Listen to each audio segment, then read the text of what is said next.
வணக்கம். நம்ம இன்னைக்கு நல்ல டேஸ்டியான முறுமுறுப்பான உளுந்த வடை எப்படி செய்யலான்னு பார்க்கலாம். அதுக்கு 1 கப் அளவு நான் உளுந்து எடுத்திருக்கேன். அப்புறம் ஒ 1 ஸ்பூன் பச்சரிசி, 1 ஸ்பூன் புழுங்கல் அரிசி எடுத்திருக்கேன். புழுங்கல் அரிசினா நம்ம சாப்பாட்டு அரிசி எடுத்திருக்கேன்.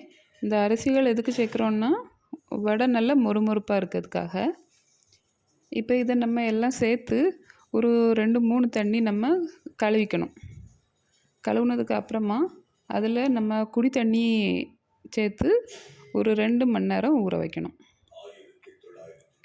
ரொம்ப நேரம் ஊற வைக்கக்கூடாது. அதுக்கப்புறம் நம்ம வடை சுடும்போது நிறைய எண்ணெய் குடிச்சிரும்.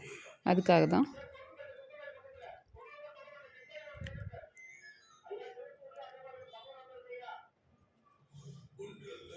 இப்போ நல்லா 2 மணி நேரம் நல்லா ஊறிட்டு, இப்போ அதில் இருக்க தண்ணி எல்லாம் நம்ம வடித்து தனியாக வச்சிடணும். இப்போது உளுந்தை மட்டும் கிரைண்டரில் சேர்த்து நம்ம ஆட்ட ஆரம்பிக்கணும். இதில் நம்ம தண்ணி கொஞ்சம் கொஞ்சமாக தெளித்து தான் ஆட்டணும். மொத்த தண்ணியும் நம்ம ஒரே நேரமாக ஊற்றிடக்கூடாது. இந்த மாதிரி கொஞ்சம் கொஞ்சம் தண்ணி நம்ம எடுத்து எல்லா இடமும் சுற்றி ஊற்றி அரைக்கணும். மாவு ஒரு 3/4 பதம் அரைகிறது வரைக்கும் தான் கொஞ்சம் கஷ்டம். ஒட்டி ஒட்டி பிடிக்கும். நம்ம கல் ஓடுறதுக்கு கொஞ்சம் சிரமப்பட்டு கொஞ்சம் ஸ்டக் ஆகிற டைமில் கொஞ்சம் கொஞ்சம் அப்படி தெளித்து விடணும்.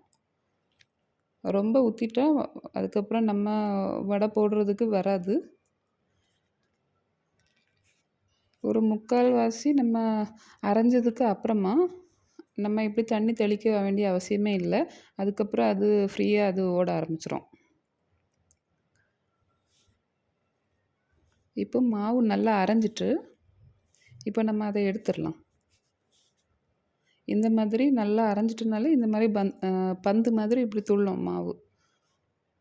இப்போ அதையெல்லாம் எடுத்து நான் ஒரு கிண்ணத்தில் எடுத்து வச்சுட்டேன். நம்ம வடைக்கு மாவு ஆட்டினதுக்கப்புறமா அந்த கிரைண்டர் ரொம்ப ட்ரை ஆட்டு இருக்கும்.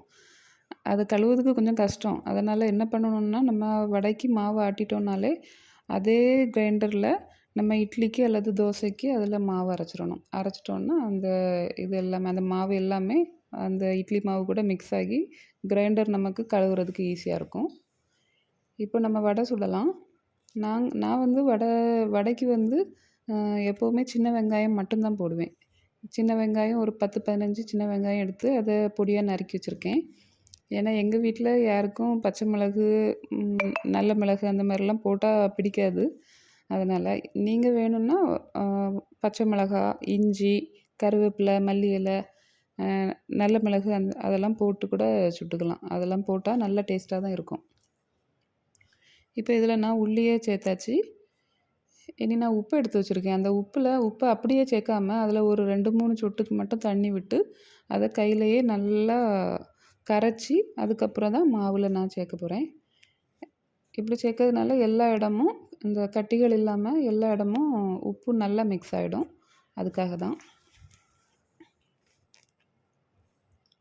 இப்போ நம்ம மாவை நல்லா பிசைஞ்சு எடுத்தாச்சு. உப்பு எல்லா இடமும் மிக்ஸ் ஆயாச்சு. இனி நான் தேங்காய் எண்ணெயில் தான் நான் எப்போவுமே பொரிப்பேன். இரும்பு கல்லில் நான் தேங்காய் எண்ணெய் விட்டு சூடாக்கிட்டு இருக்கேன். இந்த டைமில் நம்ம ஒரு கிண்ணத்தில் கொஞ்சோண்டு தண்ணி விட்டு கொஞ்சமாக லேசாக தண்ணி விட்டு அதில் இந்த மாவை எடுத்து வச்சு சென்டரில் ஹோல்ஸ் போட்டு அதை நம்ம கையில் எடுத்து அப்படி போட்டு பொரிச்சு எடுக்கலாம். இல்லைன்னா நம்ம ஒரு கையில் கொஞ்சம் தண்ணி தடவிட்டு அதில் மாவை வச்சு சென்டரில் ஹோல் போட்டு நம்ம வலது கையில் எடுத்து அப்படியே எடுத்து உள்ளே போட்டுக்கலாம். அப்படி போட்டும் பொரிச்சுக்கலாம். அது நம்ம இஷ்டம்தான். இல்லைன்னா ஒரு துண்டு வாழை இலை எடுத்து அதில் லைட்டாக தண்ணி நனைச்சிட்டு அதில் கூட நம்ம மாவை எடுத்து வச்சு ஹோல் போட்டு எண்ணெயில் போட்டுடலாம்.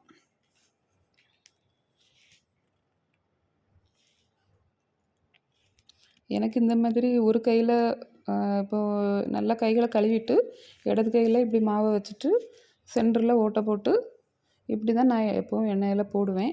எனக்கு இது நல்லா ஈஸியாக தான் இருக்குது. இப்போ நம்ம 2 சைடும் நல்லா செவக்க வேக விடணும்.